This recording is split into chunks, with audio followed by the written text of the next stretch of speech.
Good afternoon, traders. I hope you're all very well this afternoon. My name is Nishal Patel, and today is Tuesday, the 12th of September 2017.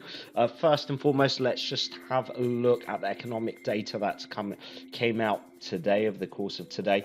The biggest announcement has to be the CPI data, the annual CPI data that came out 9:30 a.m. this morning here in London. Remember, all times quoted right now are in BST. So we had CPI data, obviously exceeding expectations of what was expected. Not only the CPI data, but also PPI and RPI, as we can see, the monthly and the annual RPI data coming out, well exceeding expectations of what was initially planned. That obviously gave an almighty push onto the value of sterling, and I would probably say on the FX markets has been the biggest gainer today, or the biggest mover. We also had the job openings figures from the Department of Labor in the US being released, and again they also, as we can see, it's 6.17 million to what was expected of 5.96 million, and that data again was a lot higher than expected, and did initially start pushing and give the USD a little bit of a nudge in the right way, but acted almost in a counteractive way as last month's figures had been revised. But we'll take a look at how these figures panned out and how they affected our charts in just a brief moment. But first and foremost, let's just have a look at our trader insight or our trader awareness. Any other key bits of news that you guys should know about and be prepared for. So first things first, you can see some details in front of you in terms of OPEC. Now, OPEC had released their initial figures for an increased demand for oil over the course of 2018.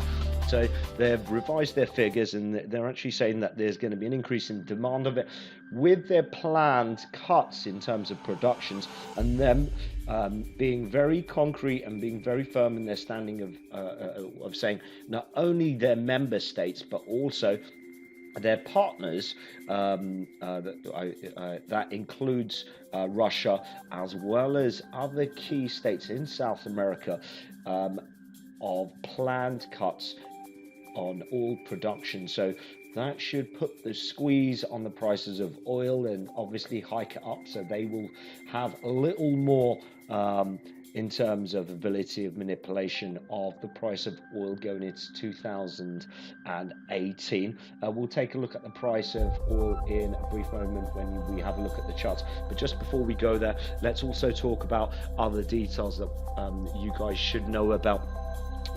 Treasury yields in the US have pushed up a few notches right now, just floating just above 2.2%. So again, giving precedence to the strength of the USD there, and we know there is a direct correlation between those bond yields and the USD.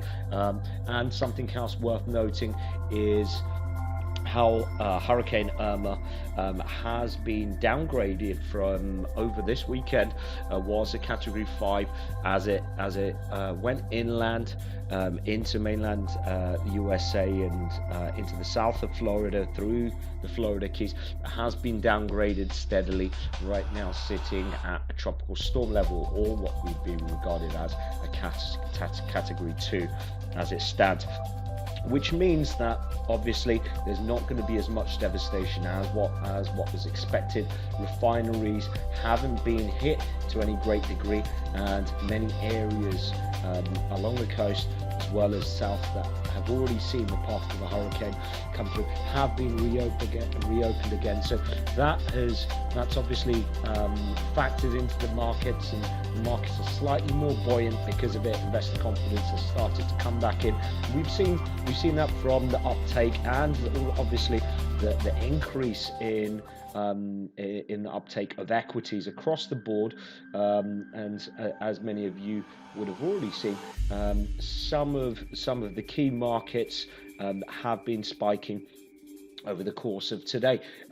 Something else worth also noting is the fact that we have seen parliamentary elections materialize in Norway, and there's been some very good, well, some very interesting fiscal cuts on oil out in Norway. Now we know that Norway is the largest producer of oil in Europe, so that should be a welcome addition also to the value of oil, and obviously their sovereign wealth fund, which, from what was reported earlier on this morning, has hit the 1 trillion mark. So again, very interesting for those people that are looking to either trade, either they're not directly, or other associated asset classes. Moving on, guys, let's move straight over to our chart. Right, guys, starting off firstly on the euro. I'm looking at the euro USD on the daily time frame, currently floating at 1.1966, having come down and hit 1.1920 or low 20s earlier on this afternoon, coming to a crescendo just before that. Those jolt figures initially came out, having slowly started gaining ground on all of the currency pairs, and then giving that ground up over the course of the last 2 hours. It looks as if your dollar strength might be creeping into a play, but as it stands, not much change on the euro. Completely the opposite on the Japanese yen here, as we can see right now. The Japanese yen flying high at 110, or just above 110 right now.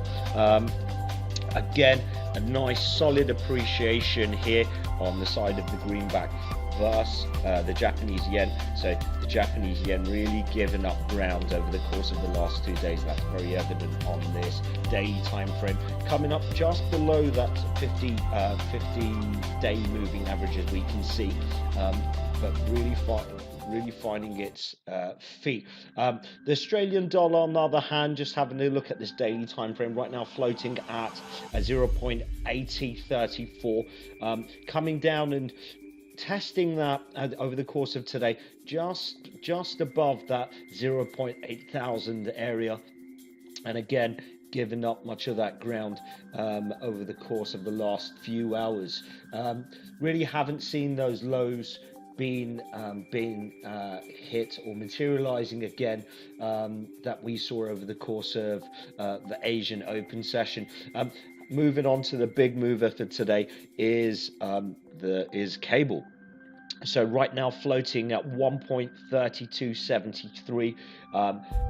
In fact, coming up and eclipsing its previous high that we've seen, or the high that we've seen over the course of this year.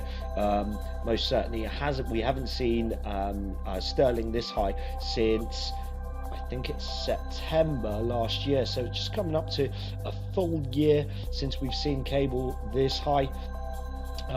Really pushing on forward on its march all the way to that key level of 135, which I'm sure most traders will be looking at. But again, really buoyed on more so by that CPI data out earlier on today, and really going against some of that dollar strength that we've seen over the course of the last 2 days, predominantly yesterday, but we did see some of that today. So most certainly showing its resilience against the greenback, and for any of those people that are looking to trade the crosses, you would have seen that across the board. Even if you had a look at Euro GBP, which we can turn our attention to now. If I just push over to this, apologies about having a open, high, low, close bars, guys. I can just push that straight over to a candle right now, and we can see here the sterling really making a headway against the euro on this chart here. But moving on forward, let's have a look at the Canadian dollar. Again, the Canadian dollar just giving a little ground up against the USD, but nowhere near the movement or the pullback that many of us were looking or expecting for. Definitely within that area of consolidation, or staying within that area of consolidation right now, tucked in quite close to the lows that we saw achieved last week after the initial rate hike from the Bank of Canada.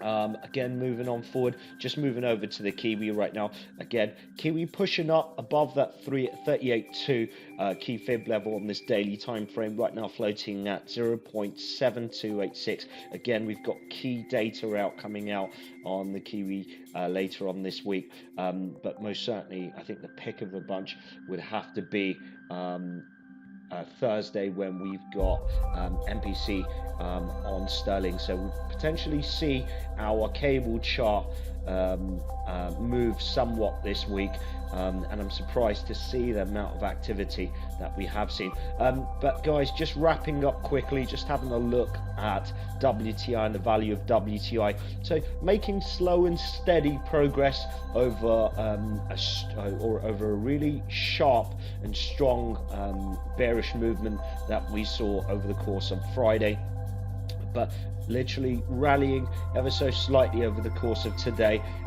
as we did see yesterday. Just right now resting against that 200 daily moving average, right now floating at $48.73 per barrel. Okay guys, until tomorrow, happy trading. Bye bye.